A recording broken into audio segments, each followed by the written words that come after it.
오늘은 출애굽기 24장, 출애굽기 24장 1절부터 18절 마지막까지 말씀을 보도록 하겠습니다. 24장 1절부터 같이 말씀을 합독합니다. 또 모세에게 이르시되 너는 아론과 나답과 아비후와 이스라엘 장로 70인과 함께 여호와에게로 올라와 멀리서 경배하고 너 모세만 여호와에게 가까이 나아오고 그들은 가까이 나오지 말며 백성은 너와 함께 올라오지 말지니라. 모세가 와서 여호와의 모든 말씀과 그 모든 율례를 백성에게 고하며 그들이 한 소리로 응답하여 가로되 여호와의 명하신 모든 말씀을 우리가 준행하리이다. 모세가 여호와의 모든 말씀을 기록하고 이른 아침에 일어나 산 아래에 단을 쌓고 이스라엘 12지파대로 12기둥을 세우고 이스라엘 자손의 청년들을 보내어 번제와 서로 화목제를 여호와께 드리게 하고 모세가 피를 취하여 반은 여러 양푼에 담고 반은 단에 뿌리고 언약서를 가져 백성에게 낭독하여 들리매 그들이 가로되 여호와의 모든 말씀을 우리가 준행하리이다. 모세가 그 피를 취하여 백성에게 뿌려 가로되 이는 여호와께서 이 모든 말씀에 대하여 너희와 세우신 언약의 피니라. 모세와 아론과 나답과 아비후와 이스라엘 장로 70인이 올라가서 이스라엘 하나님을 보니 그 발 아래는 청옥을 편듯하고 하늘같이 청명하더라. 하나님이 이스라엘의 존귀한 자들에게 손을 대지 아니하셨고 그들은 하나님을 보고 먹고 마셨더라. 여호와께서 모세에게 이르시되 너는 산에 올라 내게로 와서 거기 있으라. 너로 그들을 가르치려고 내가 율법과 계명을 친히 기록한 돌판을 내게 주리라. 모세가 그 종자 여호수아와 함께 일어나 하나님의 산으로 올라가며 장로들에게 이르되 너희는 여기서 우리가 너희에게로 돌아오기까지 기다리라. 아론과 훌이 너희와 함께 하리니 무릇 일이 있는 자는 그들에게로 나아갈지니라 하고 모세가 산에 오르매 구름이 산을 가리며 여호와의 영광이 시내산 위에 머무르고 구름이 6일 동안 산을 가리키더니 제7일에 여호와께서 구름 가운데서 모세를 부르시니라. 산 위에 여호와의 영광이 이스라엘 자손의 눈에 맹렬한 불같이 보였고 모세는 구름 속으로 들어가서 산 위에 올랐으며 40일 40야를 산에 있으니라. 아멘. 오늘 이 24장의 말씀은 이제 이스라엘 백성들이 하나님과 언약을 맺는 그런 내용이 나옵니다. 그래서 지금까지는 23장까지 계속 우리가 보았던 것처럼 하나님의 백성으로서 거룩한 백성으로 살려면 이러이러한 삶을 살아야 된다 해서 율법을 쭉 말씀하셨죠. 말씀하시고 이제는 오늘은 이제 그 모든 말씀을 하시고 그 언약을 말씀하신 것을 가지고 백성들과 하나님과 계약을 맺는 거예요. 쉽게 말하면 언약을 맺는 겁니다.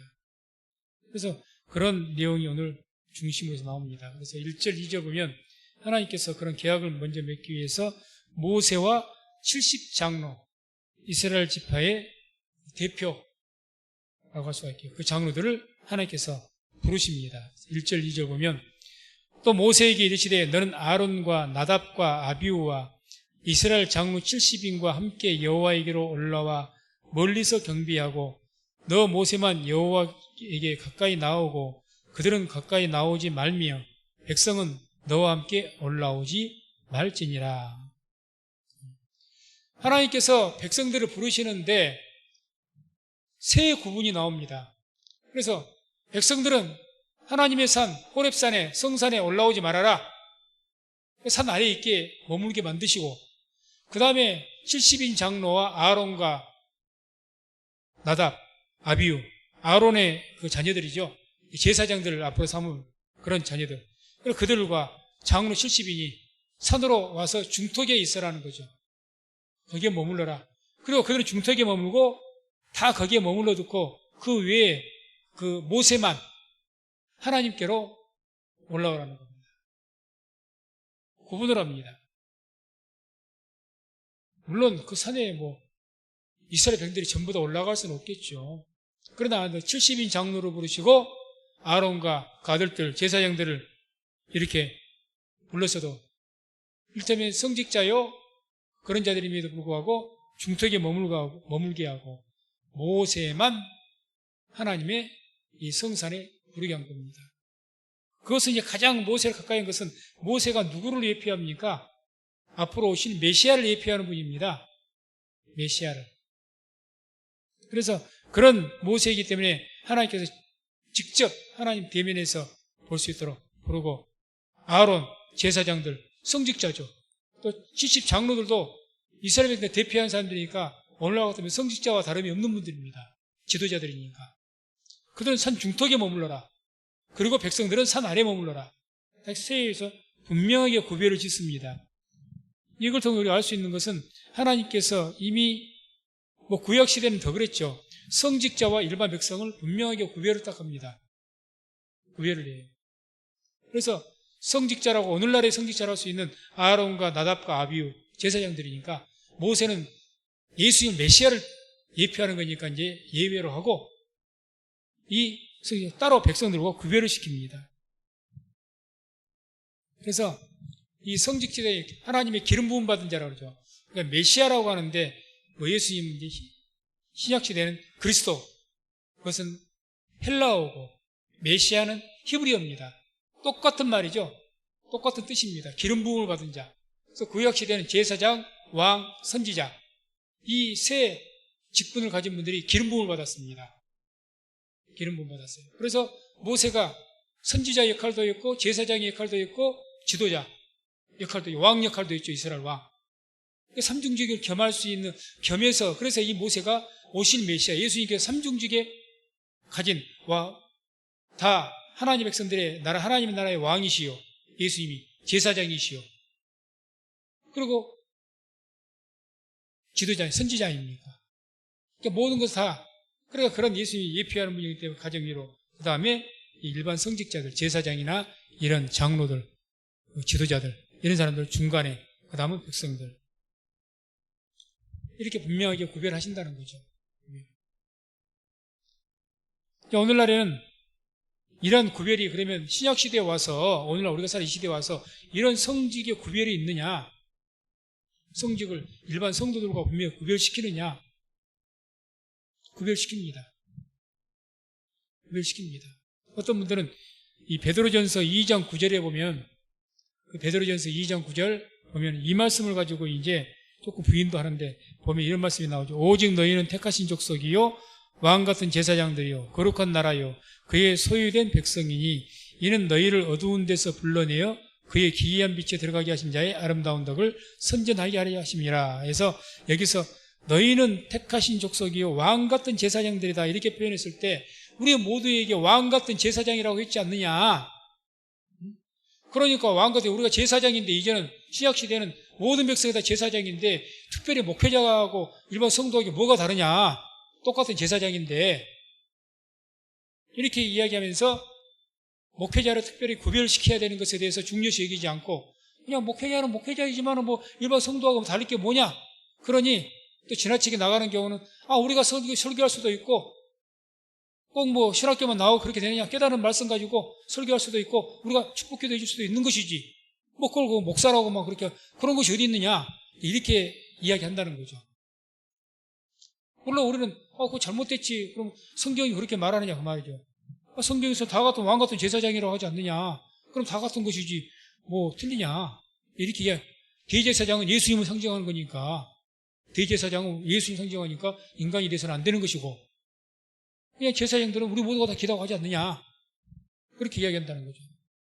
그런데 이제 우리가 성경을 보게 되면 에베소 4장 11절 12절 보면 이제 분명하게 직분을 구별하는 내용이 나옵니다.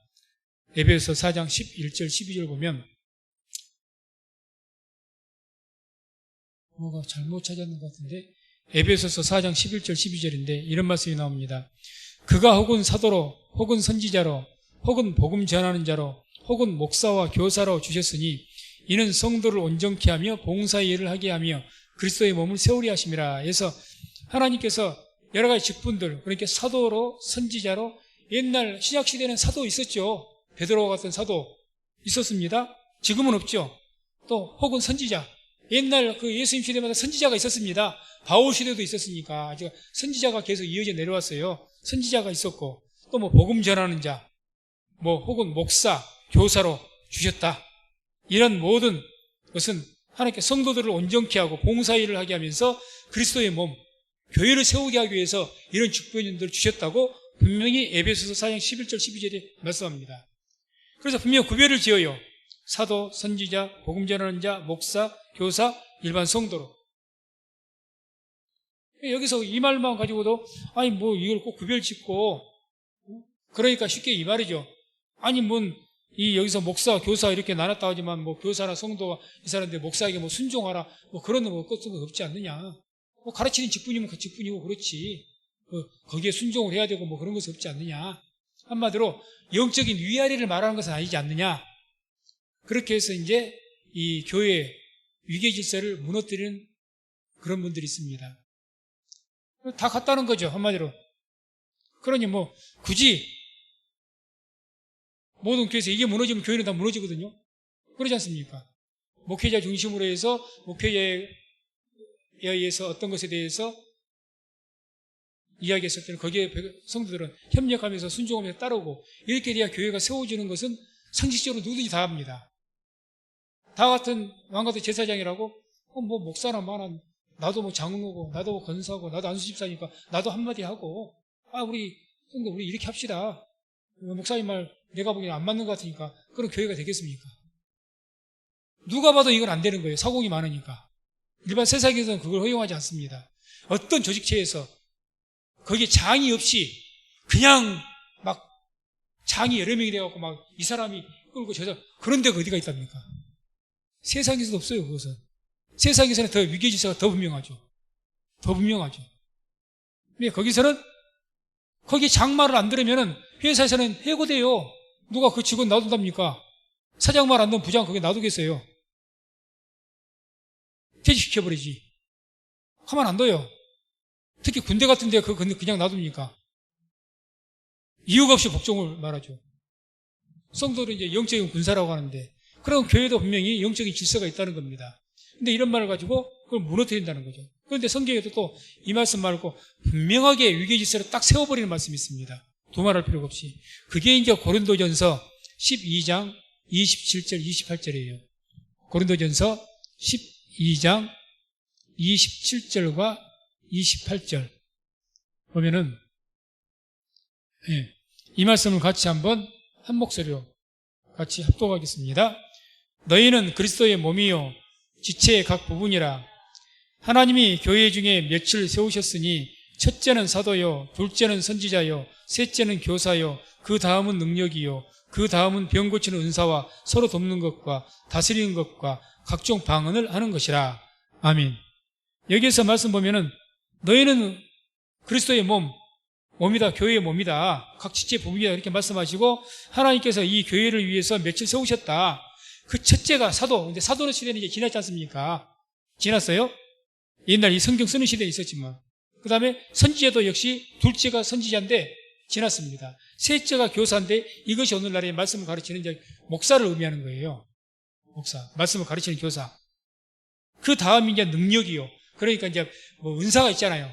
우리에게 방언의 은사, 능력의 은사, 뭐 지혜의 은사. 뭐 성도님들이 받는 거예요. 다 은사를 받는 거니까. 그런 은사들 받은 사람들. 뭐 병 고치는 것, 서로 돕는 것, 다스리는 것은 이제 일반 다스리는 것은 교회에서 장로나 권사나 안수집사나 이런 분들이 이제 교회에서 그 평신도 리더로서 다스려야 되니까 그런 다스리는 것, 그리고 각종 방언을 말하는 것이다. 그래서 분명하게 교사 이후로부터 첫째, 둘째, 셋째하고 그 다음부터는 계속해서 영적 질서를 순위대로 쭉 했습니다. 왜 이것을 제가 순위라고 이야기하느냐? 여기서 이제 첫째요, 둘째요, 셋째요 이것을 그 헬라어 문법상 그 기수, 뭐 서수 이러는데 예를 들어서 이제 기수라는 것은 하나, 둘, 셋, 넷 그렇게 해서 순위가 없습니다.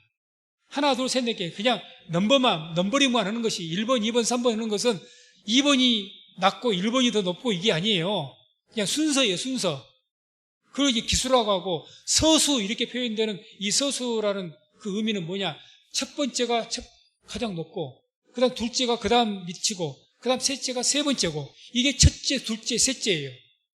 예수님께서 복음을 다 말씀하신 그 율법과 선지의 강령이라고 하면서 첫째는 하나님을 사랑해라. 둘째는 이웃을 사랑해라. 그 첫째와 둘째가 서술입니다. 하나님의 사랑부터 먼저 하고 이걸 먼저 지키고 사람 지키고 그 다음 이웃을 사랑하는 거. 이웃을 사랑한다면서 하나님 사랑하지 못하면 그건 잘못해버린 겁니다. 순서가 바뀌어버린 거예요.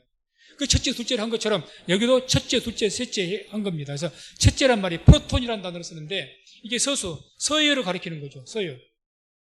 그래서 이 프로톤이란 말은 무슨 말이에요? 최상위라는 뜻도 있고 첫 자리 이 뜻도 있습니다. 최상위, 이 첫째요. 프로톤이란 말이. 첫째는 이렇게 했을 때. 그러니까 첫째가 당시에는 이 고린도 전서를 기록한 당시 초대교회 시대에는 사도가 있었으니까 가장 첫째고 최상으로 우리가 교회에서 세워야 될 분이 누구냐? 사도라는 거죠. 지금도 사도가 계시면 우리가 다 그 말에 순종해야 됩니다. 다음이 선지자다. 선지자다. 사도 다음에 선지자. 둘째는 사도다. 선지자다. 선지자. 선지자가 지금도 있다면, 근데 지금 이제 선지자 시대는 지나버렸으니까. 선지자 시대는 지났어요. 그래서 이른바 우리가 이제 세례 요한을 마지막 선지자 이렇게 이야기합니다. 세례 요한을. 마지막 선지자. 그럼 이제 이 선지자 시대 지나 셋째가 교사 시대. 말씀을 전하고 가르치는. 이게 오늘날 목회자, 성직자들 시대죠. 셋째. 그 다음에 이제 이렇게 또 이 순서적으로 영적 질서를 이렇게 세우신 것을 볼 수 있습니다. 그래서 우리가 구약 시대는 너무 분명하게 서열을 따라 이렇게 우리가 조직적으로도 그렇게 해놓지만 신약 시대는 그것을 뚜렷하게 말씀하면 이 부분 외에는 그렇게 없거든요. 그러니 이제 이것을 가지고 교회에서 일반적인 교회에서 다 알죠. 그러니까 일반 성도님도 당연히 목사님 중심으로 해서 목사님에게 순종하고 이렇게 해야 된다. 이걸 모르는 분들은 없는 걸로 압니다. 다 알아요. 다 하는데 이제 잘못된 곳에서 어느 날 막 자꾸 유튜브나 이런 데서 말씀을 가지고 오늘날 그러니까 이제 주로 이제 이단들이 교회를 무너뜨리기 위해서 이제 그런 공격을 많이 하죠. 오늘날 이단들이. 그러니까 자꾸 뭐라고 하느냐. 자기들이 이제 재림 예수가 하는 신천 이만희 같은 자들이 있거든요. 있으니까 그 이만희는 빼놓고 다른 사람들 똑같다는 식으로 이야기하는 거예요. 똑같다. 그러면서 교회를 이제 비판하는 거죠. 자, 교회 봐라. 다 성경에 이렇게 왕 같은 제사장이라고 있는데 목사의 말에 순종하게 하고 이렇게 한다. 이렇게 해서 뭔가가 잘못된 것처럼 이야기를 하는 그런 악한 일들이 있습니다. 그래서 아무튼 그러나 분명 성경에서는 영적 위계 질서를 이렇게 세워 놓았다는 것 알면 되고. 자, 그래서 이제 우리가 이 갈라디아서 1장 1절을 보게 되면 사도 바울께서 이런 이야기를 합니다. 하나님의 영이 감동 가운데 갈라디아서 1장 1절 이런 말씀이 나옵니다. 사람들에게서 난 것도 아니에요. 사람으로 말미암은 것도 아니에요. 오직 예수 그리스도와 및 죽은 자 가운데서 그리스도를 살리신 하나님 아버지로 말미암아 사도된 바울은 이게 갈라디아서 1장 1절만 나온 게 아니라 바울 서신이라고 일컫는 에베소서, 빌립보서, 모든 바울께서 쓰셨던 13권의 그 모든 서신 1장 1절이 다 이같이 유사하게 이야기합니다. 나는 사도인데 옛날 신약시대 초대교회 때 사도가 되기 위해서는 3가지 조건이 있었어요. 예수님과 함께 보면 예수님을 따라다니는 자, 예수님과 함께 하는 자, 이런 어떤 조건이 있어야 됩니다. 그런데 바울은 예수님 얼굴도 몰라요. 예수님 얼굴도 모르는 분입니다. 예수님 따라다닌 적 없어요. 교회를 핍박했지. 그러면 그런 조건에 하면 바울은 사도될 자격이 없는 사람이야. 그런데 이 사도 바울이 성령 감명하고 다메섹에서 예수님 만났지 않습니까? 복음을 전하는데 가는 곳마다 뭐라 네가 왜 사도냐는 거예요. 그러니 이게 사도이기 때문에 어디가 대접받고 이게 문제가 아니라 자꾸 사도가 아닌 것을 율법주의자들이 유대인들이 네가 왜 사도냐? 베드로, 요한, 야고보 이런 분들은 다 내가 사도인 거 안다. 근데 네가 왜 사도냐? 우리 교회를 핍박한 사람이. 그렇게 하면서 바울을 핍박했습니다. 그리고 이단자라고 막 몰아붙였습니다. 그러니까 이 바울이 기가 막히니까 각 본인이 하나님의 성령의 감동으로 기록했던 모든 서신서에다가 1장 1절에다가 나는 사람으로 말미암아 사도된 것이 아니라 하나님께로부터 되어진 사도다. 이렇게 강력하게 자기 사도인 것을 강조를 합니다. 그러면 오해를 하면 이렇게 되겠죠? 아니, 사도 바울께서 가서 핍박하고 대접을 안 해주니까 나 사도인 거 내 권위 인정해줘, 대접해주라. 그것 때문에 그런 것인가? 그렇다면 사도 바울이 악한 거죠. 자기가 대접받기 위해서 그랬다면. 그럼 악한 자입니다. 그게 아니고 왜 사도 바울이 이렇게까지 강조하느냐? 자기가 사도인 것을. 굳이 뭐 사도라고 강조 안 하고 그냥 하면 되지. 뭘 그걸 가지고 이렇게까지 이야기하고 그러느냐? 그게 아니라 사도성을 인정받지 못하면요, 바울이 전한 복음이 헛되어 버립니다. 안 그러겠습니까? 그래요? 저분이 사도인 줄 알았더니 가짜예요? 저분이 목사인 줄 알았더니 가짜 목사예요? 그럼 그 사람이 전했던 설교했던 것이 뭐가 됩니까? 다 가짜가 되는 거죠. 저 사람 말을 어떻게 믿어? 이렇게 되는 겁니다. 제가 왜 이 말씀을 드린 거 하면 오늘날에도 목회자가요, 영적인 권위를 잃어버리면 그 목사의 설교 말씀이, 복음 전할 말씀이 흐트러져 버립니다. 쉽게 말해서 어쨌든 목회자로서 존중을 받고 인정을 받아야 목회자가 하나님의 말씀을 가르치고 오는 것이 권위가 있어지고 그 말씀 듣는 사람에게도 은혜가 되는 것이지, 저 사람이 목사라고 말하는 목사인지 아닌지, 목사로서 내가 저 사람 말 들어야 될 이유가 없어. 저 사람보다 내가 더 잘하는 것 같아. 내가 저 사람 신앙생활을 더 오래 했는데, 내가 저 사람보다 성경을 더 읽은 것 같은데, 내가 성경을 읽어보니까 그런 뜻이 아닌 것 같은데 목사라고 그런 말을 해? 내 생각하고 틀리면 바로 거부 반응을 일으켜버리는 거죠. 그러면 그 말씀이 제대로 전해지겠습니까? 교회에서 영적인 권위를 있겠습니까? 없죠. 그래서 교회는 영적 권위가 세워져야, 그래야 말씀의 권위도 함께 세워진 겁니다. 안 그러면 교회는 영적 위계질서가 무너져버리면요, 복음의 권위가 흐트러져 버립니다. 그럼 각각의 성도들이 각각의 왕이 되는 거죠. 그래서 자기 속에 내 어른들을 생각하는 거예요. 그냥 사사시대처럼 내 생각이, 내 말씀 읽으니까 내 말씀 읽으시 이렇게 되어지네. 목사 말이고 필요 없어요.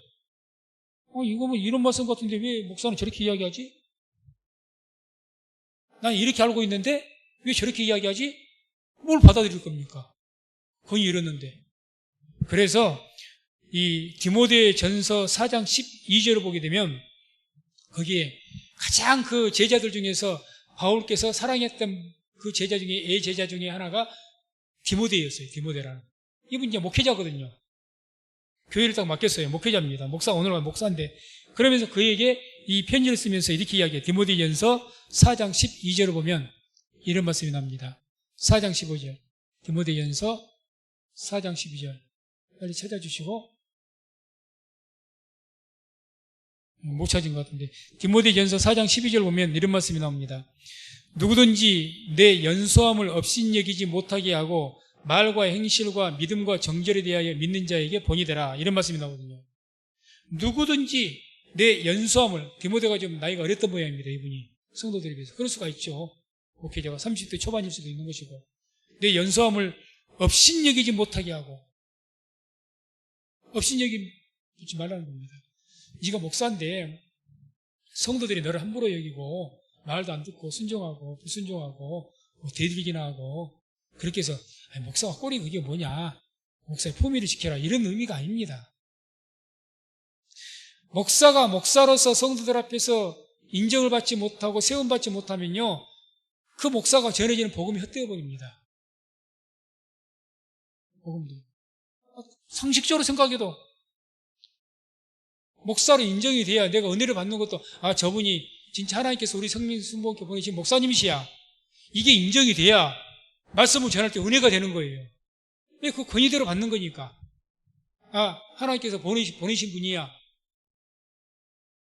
우리 성민교회 담임 목사님이야, 그렇게 인정이 돼야 그게 되는 거지. 언제든지 나하고 생각이 틀리다 생각하면 대적할 수도 있고, 언제든지 그 사람은 능가해서 내가 말할 수가 있고, 그런 상황에서 그 목사의 말에 순종이 되겠느냐? 할 수 없는 겁니다. 기분 좋으면 순종이고 기분 나쁘면 안 하는 거죠.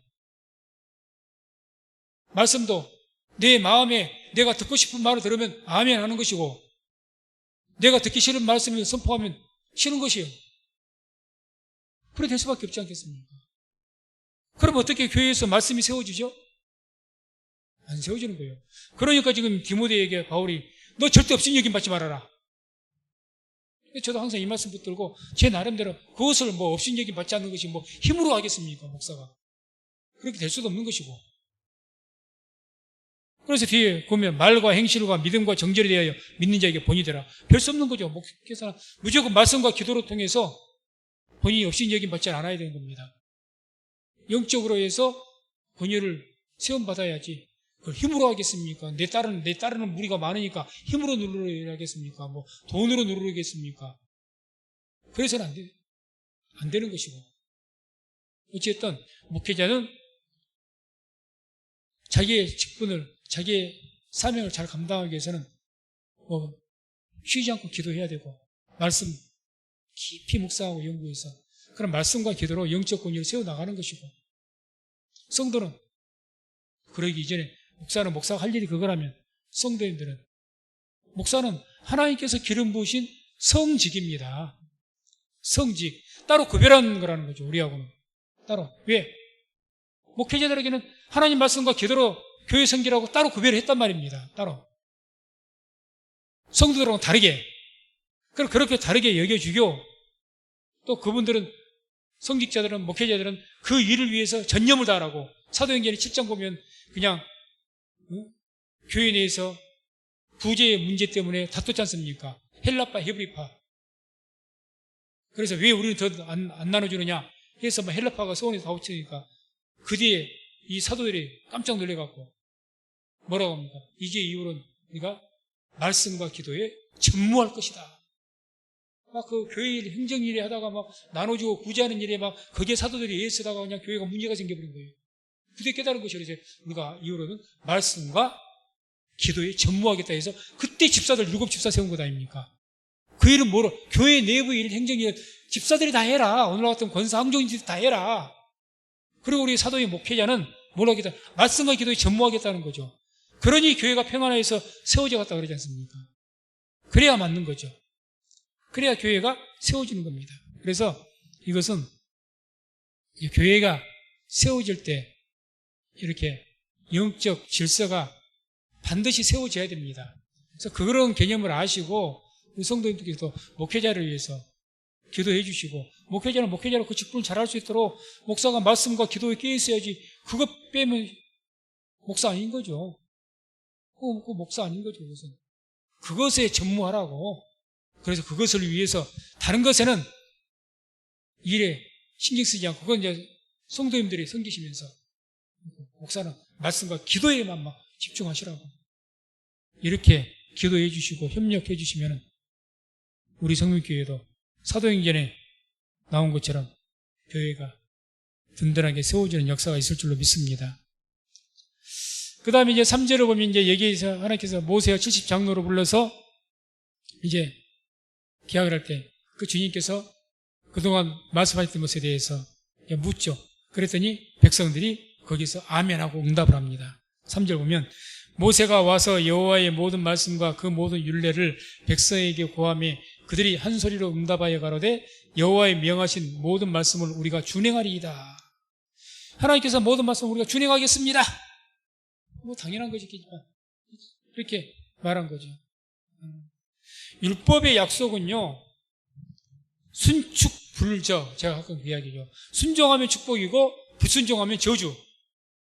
그래서 율법의 약속은요, 어떤 것이 있냐? 이 율법을, 이것을 이 율법 말씀 지켜 내게 복을 주겠다. 이 언약이 하나님에게도 의무가 있고, 하나님께서는 우리가 율법을 지키면은 복을 주실 의무가 있고,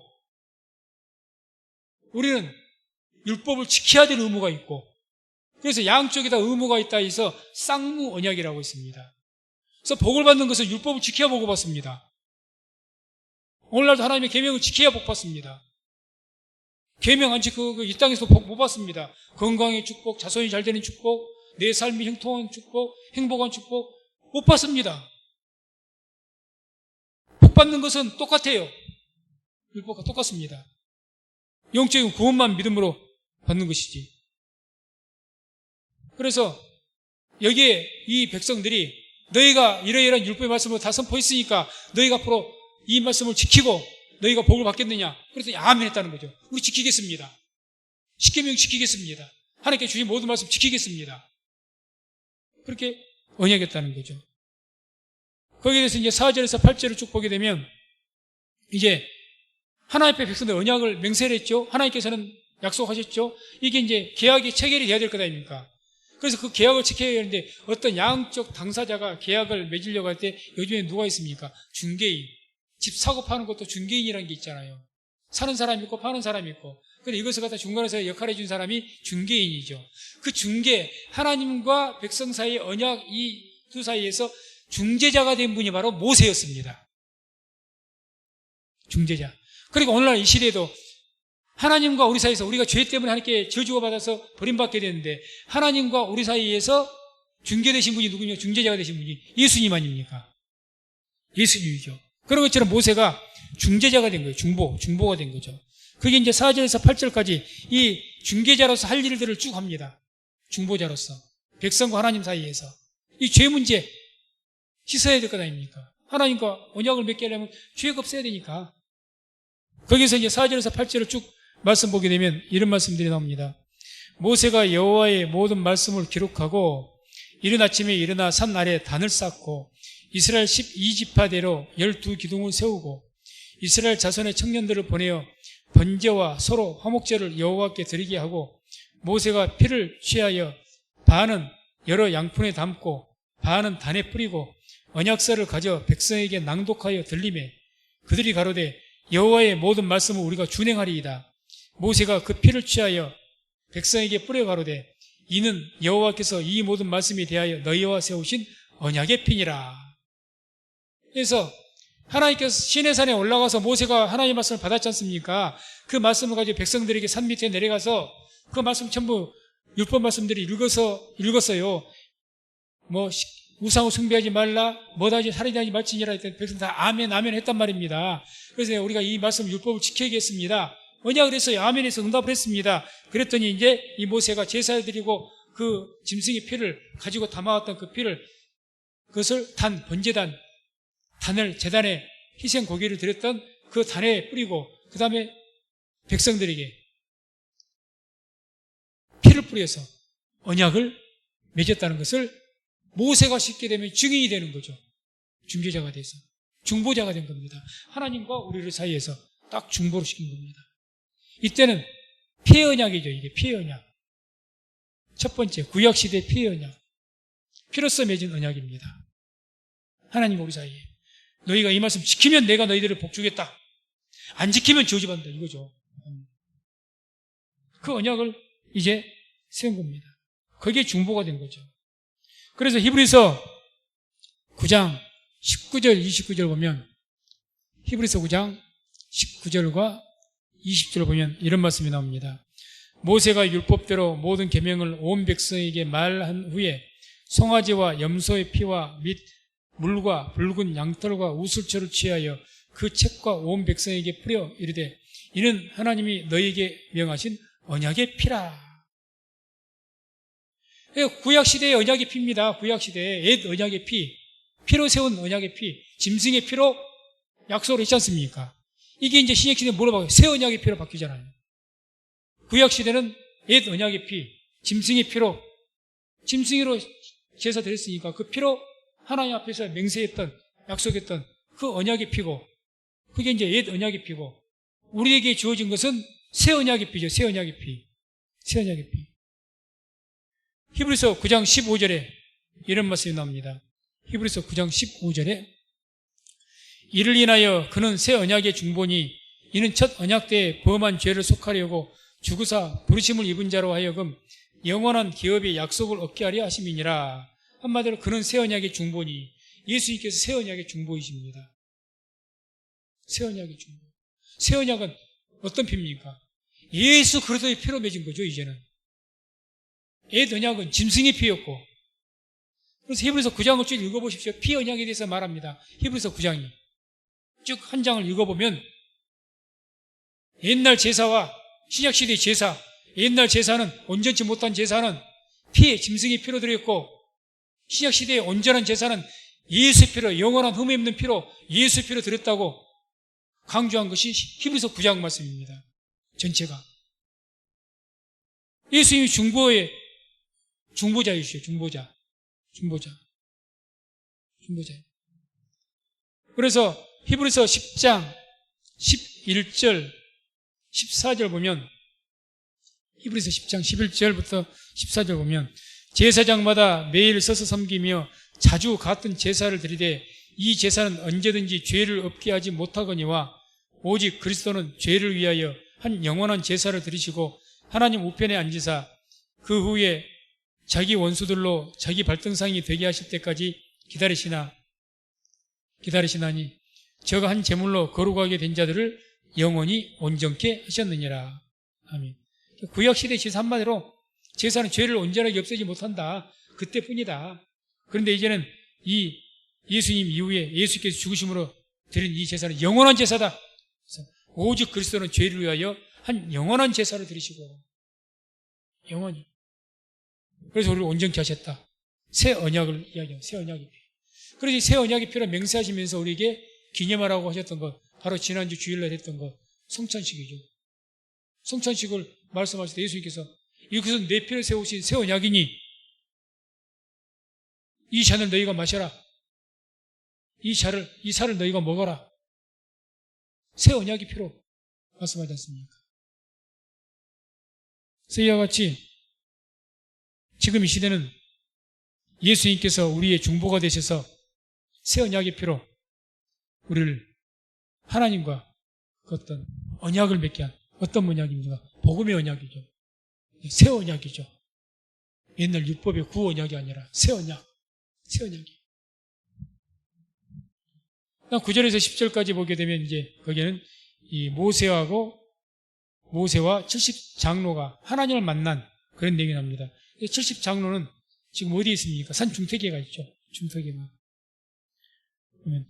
9절, 10절, 11절 보면 모세와 아론과 나답과 아비후와 이스라엘 장로 70인이 올라가서 이스라엘 하나님을 보니 그 발 아래에는 청옥을 편 듯하고 하늘같이 청명하더라. 하나님이 이스라엘의 존귀한 자들에게 손을 대지 아니하셨고 그들은 하나님을 보고 먹고 마셨더라. 그러니까 일반적으로 이스라엘 백성들이, 일반 백성들이 하나님의 성산에, 호렙산에 지경을 침범하면 죽임당합니다. 하나님의 영광이 돌격해서 죽인다고 했거든요. 올라오지 말라 했거든요. 구별되는 사람이 모세, 그 다음에 아론과 나답과 아비후, 그 다음에 70장로입니다. 그래서 중턱까지 올라간 사람이 아론과 나답과 아비후와 70장로였죠. 중턱에. 그리고 꼭대기까지 올라간 사람은 모세밖에 없었고, 중턱까지 올라간 거예요. 그러니까 이제 이런 사람들이 하나님의 이스라엘의 존귀한 자들에게 손을 대지 아니하셨다. 손을 댔단 말은 치지 않으셨다 그 말이에요. 70장로가 아닌 일반 백성들 올라오면 치셨겠죠. 근데 그들이 올라오라 했으니까. 근데 이들이 이제 이 아론과 나답과 아비후와 그리고 70장로가 78명, 모세까지 79명이죠.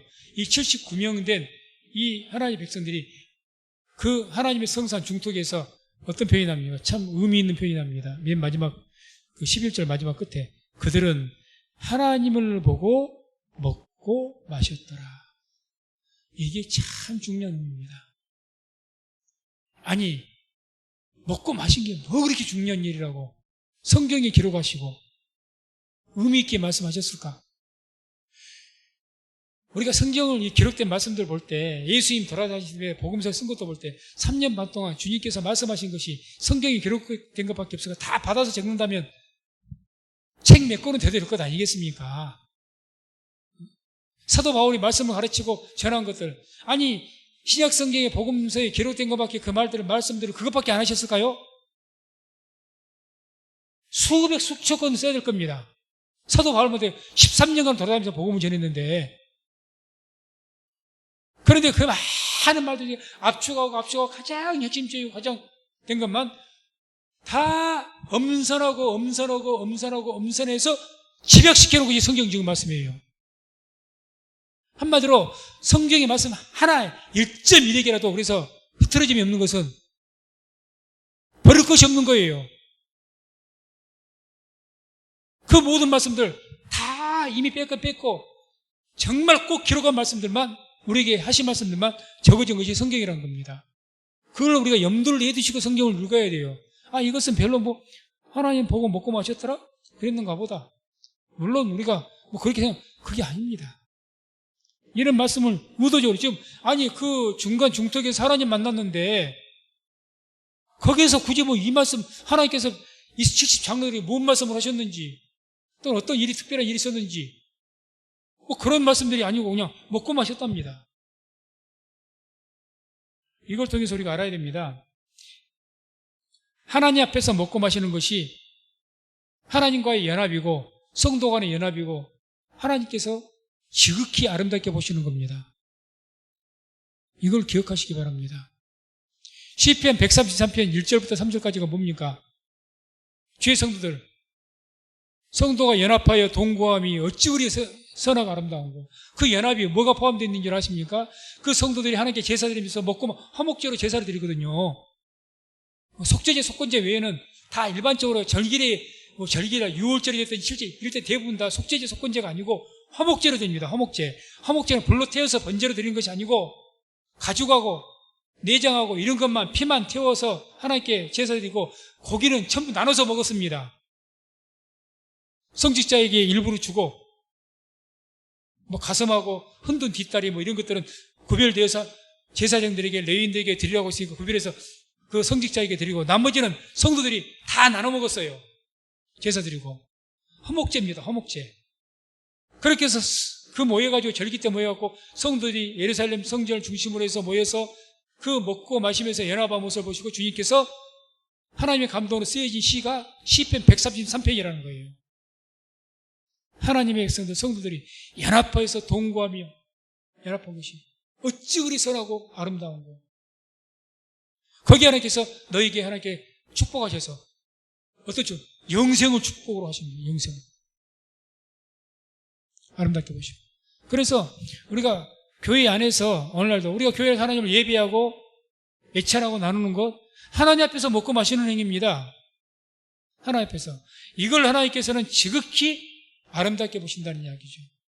성도가 연합하는 것이니까, 하나가 되는 것이니까, 그게 상징적으로는, 영적으로는 성찬식을 대하는 것이 첫 번째겠지만, 성찬식은 주의 몸을 우리가 먹으면서 주 안에서 연합을 이룬다는 뜻을 가지고 있는 것이고, 애찬나는 것은 우리가 성도들이 주 하나님 앞에서 먹고 마시면서 연합한다는 의미니까, 이걸 주님께서는 귀하게 여기시고, 그래서 우리가 이 성경을 보게 되면, 복음서를 우리가 보게 되면 예수님도 제자들과 함께 자주 나오죠. 먹고 마셨다고. 하도 얼마나 먹고 마셨던지 바리새인과 사두개인들이 뭐라고 힐난하고 대적을 합니까? 예수님께. 예수는 왜 세례 요한의 제자들은 회개하고 금식하고 저러는데 왜 예수님 따라하던 제자 너희들은 날마다 먹고 마시냐? 탐식하냐? 그렇게 비방했습니다. 우리가 사도행전에도 교회 안에서 성찬에서 먹고 마시니까, 예찬에서 먹고 마시니까 그것 때문에 다툼이 생기니까 너희가 먹을 곳이 없어서 교회에서 먹고 그것 갖고 싸우느냐? 막 나무랬죠. 교회에서 왜 자꾸 예찬을 나누고 먹으라고 합니까? 먹을 데가 없어서 교회에서 먹는 겁니까? 아니라는 이야기죠.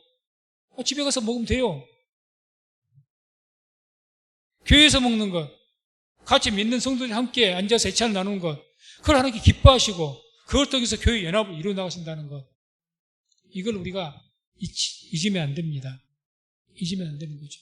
그래서 이런 의미를 모르는 분들이 성도가 연합하고 하나의 공동체가 되고 교회가 연합을 이루는 것, 이거의 의미를 모르는 분들이 교회에서 예배 끝나고 식사하는 것을 대수롭지 여기지 않는 거예요. 밥만 먹으면 그러죠. 그렇죠. 대수롭지 않죠. 먹을 장소가 없어, 먹을 것이 없어서 여기서 먹습니까? 아니라는 거죠. 이걸 결코 소홀히 얘기 안 됩니다. 그래서 이들도 하나님 앞에서 먹고 마신 거예요. 하나님 앞에서 먹고 마십니다. 먹고 마셨다. 예수님도 제자들과 어디 가든지 함께 먹고 마셨고, 이게 주 안에서 하나가 되는 것이고 성도들이 주 안에서 연합을 이루는 것이기 때문에, 그렇게 했을 때 사도행전 2장 46절 47절 쭉 보게 되면 결국 성전에 모이기 힘쓰고 집에서 떡을 때, 이 집에서라는 것은 교회를 의미하는 거거든요. 교회. 거기서 서로 떡을 떼면서, 그러니까 결과적으로 47절에 주께서 날마다 구원받는 사람을 더하게 하시더라. 그래서 이와 같이 9절 11절은 모세와 70 장로들 이들이 하나님을 만났는데 하나님 만나면서 그 안에서 함께 먹고 마셨다는 것. 이걸 하나님께서는 대단히 귀하게 여기신다는 것. 주님도 주님의 제자들과 백성들과 함께 어디 가든지 먹고 마셨다는 것. 그걸 잊지 마요. 뭐 먹고 마신 게 뭐가 중요해? 성경에서 그렇게 자주 썼겠습니까? 중요한 거라. 연합을 위해서 대단히 중요한 일이죠. 그 다음에 이제 12절, 14절 보면 주님께서 모세를 또 따로 부르십니다. 따로 부르십니다. 특별하게. 12, 14절 보면 여호와께서 모세에게 이르시되 너는 산에 올라 내게로 와서 거기 있으라. 너로 그들을 가르치려고 내가 율법과 계명을 친히 기록한 돌판을 내게 주리라. 모세가 그 종자 여호수아와 함께 일어나 하나님의 산으로 올라가며 장로들에게 이르되 너희는 여기서 우리와 너희에게로 돌아오기까지 기다리라. 아론과 홀이 너희와 함께 하리니 무릇 일이 있는 자는 그들에게로 나아갈지니라. 그래서 이제 모든 백성들은 산 밑에 놔두고 모세 홀로 이제 성산으로 올라갑니다. 그래서 거기서 40일간 하나님 앞에 있으면서 이제 하나님께 따로 모세만 부르신 거예요. 그 부르신 이유가 뭐냐? 12절 그 하반절에 나오죠. 너로 그들을 가르치려고 내가 율법과 계명을 친히 기록한 돌판 내게 주리라. 모세에게 그 백성들을 가르치게 하려고. 모세의 임무가 뭡니까? 하나님의 율법을 가르치는 겁니다. 가르치는 거죠. 지원하고 가르치는 거. 그렇게 하기 위해서 그 율법을 알게 하기 위해서 주님께서 모세만 따로 부르시고 말씀을 전할 자이니까 구별시키는 거죠. 따로 불러서 쉽게 말하면 훈련시킨 거예요. 말씀이요. 그게 40일간 걸렸습니다. 40일간. 성사를 40일간이죠. 40일간. 하나님께 가르친 거죠. 그래서 이 모세는 특별히 예수님을 상징하죠. 예수님께서 이 땅에 오셔서 말씀을 가르치셨죠. 신명기 18장 15절 보면 이런 말씀이 나옵니다. 신명기 18장 15절. 내 하나님 여호와께서 너희 중 내 형제 중에서 나와 같은 선지자 하나를 너를 위하여 일으키시리니 너희는 그들을 들을지니라. 이제 모세께서 뭐라고 합니까? 너희들 형제 중 이스라엘 백성들에게 하는 이야기예요. 지도자들에게. 너희 형제들 중에 12지파 형제 중에서 나와 같은 선지자 하나를 너희들을 위해서 일으키실 것이다. 그러면 너희들은 그들을 들어라. 순종해라. 그 말이죠. 나와 같은 선지자가 누굽니까? 모세가 어떤 선지자입니까? 이스라엘의 왕이었고 이스라엘의 제사장이었고 이스라엘의 선지자였습니다. 소도에 말씀드렸던 삼중직이라고 하죠. 삼중직. 이 세 가지 있고 왕, 선지자, 제사장. 그런 나와 같은 이런 선지자를 이후에 너희들 백성 중에서 세울 것이다. 그 메시아를 예수님을 말하는 거죠. 예수님을. 왕이시요, 제사장이시요, 선지자이신, 기름 부음 받은 자, 그리스도, 메시아. 그분을 세울 거이다. 그러면 너희들 순종해라. 이제 오고 오는 후세들에게 다 이야기하는 거죠. 백성들에게. 그래서 이제 모세가 이 예수님을 메시아, 오실 메시아를 상징하는 것이기 때문에 따로 부르신다는 거죠. 따로. 다음에 마지막으로 15절, 18절 보면 이제 드디어 그 모세가 40일간 하나님 만나 성산 위에서, 호렙산 위에서, 꼭대기에서 하나님 만나는데 거기에 하나님의 영광이 임합니다. 하나님의 영광. 그래서 15절, 18절 보면 모세가 산에 오르매 구름이 산을 가리며 여호와의 영광이 시내 산 위에 머무르고 구름이 6일 동안 산을 가리더니 제7일에 여호와께서 구름 가운데서 모세를 부르시니라. 산 이후 여호와의 영광이 이스라엘 자손의 눈에 맹렬한 불같이 보였고 모세는 구름 속으로 들어가서 산 위에 올랐으며 40일 40야를 산에 있으니라. 40일 40야 40일간을 말이죠. 40일. 그러니까 하나님께 이제 40일간 하나님께서 모세와 함께 계시면서 율법을 가르치셨겠죠. 알게 하시고 깨닫게 하시고 가르쳐야 되니까. 그렇게 해서 보내주십니다. 이것은 모세가 하나님 말씀을 받아가지고 그리고 백성들이 와서 그 말씀을 받아서 하나님께 받은 말씀을 전에 거죠. 예수님이 그러지 않습니까? 내가 너에게 말하는 것은 내가 한 말이 아니다. 하나님께 내게 주셔서 한 말이다. 그러지 않습니까? 그렇게 하신 말씀이 분명히 있거든요. 요한복음에. 내가 너에게 한 말은 내가 한 말이 아니라 하나님께 내가 받아서 한 말이니라. 이렇게 말씀하시거든요. 딱 모세 그 어떤 실체이시기 때문에 하나님께 받아서 하신 말씀. 그래서 그 말씀은 사심을 받을 때 산 위에 하나님의 영광이 임했다.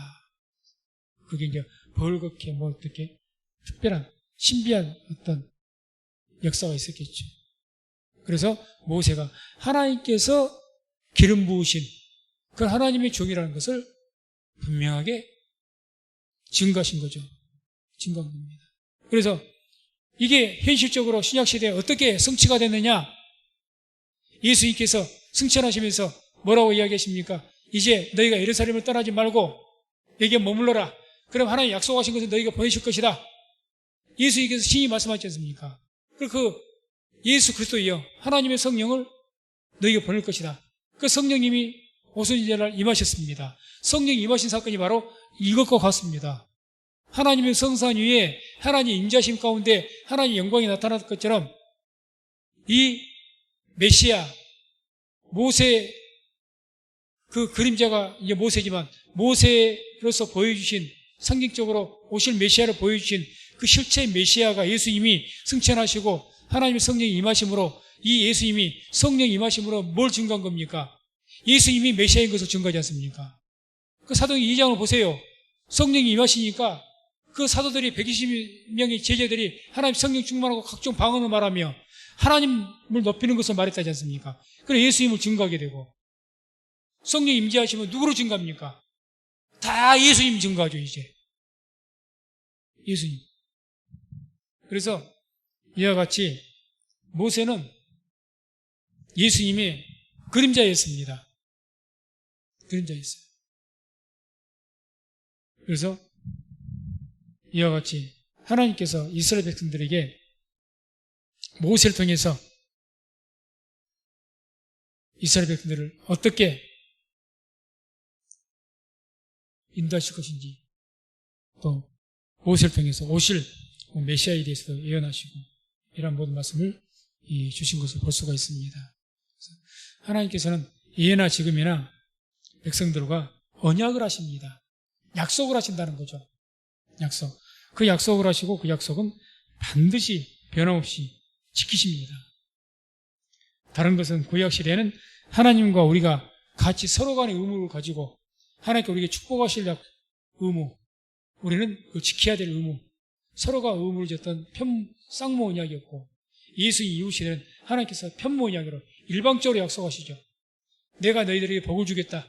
너희가 너희들을 택하고 내가 너희들에게 믿음의 은사를 줘서 내가 너희를 구원하겠다. 우리가 구원해 주세요. 하나님 그 구원해 주시면 내가 이렇게 하겠습니다. 그런 것 없어요. 그냥 믿으면 구원하겠다고 일방적으로 약속하신 겁니다. 그런 언약으로 우리를 언약을 맺으신 겁니다. 그래서 옛날도 하나님 말씀을 믿는 믿음으로 살았고 지금 우리 시대에도 하나님 말씀을 믿는 믿음으로 삽니다. 예나 지금이나. 그래서 하나님께 이와 같이 언약을 맺고 이스라엘 백성을 맺고 그 언약을 통해서 우리에게 그 약속하신 대로 복을 베푸시고 은혜를 주신 줄로 믿습니다. 그래서 오늘날도 하나님 말씀을 듣고 그 말씀을 대로 우리가 말씀을 듣고 믿음으로 순종하면서 그 하나님의 약속에 의한 은혜와 축복을 받는 저와 우리 모든 성도님 되시기를 주의 이름으로 축원을 드립니다.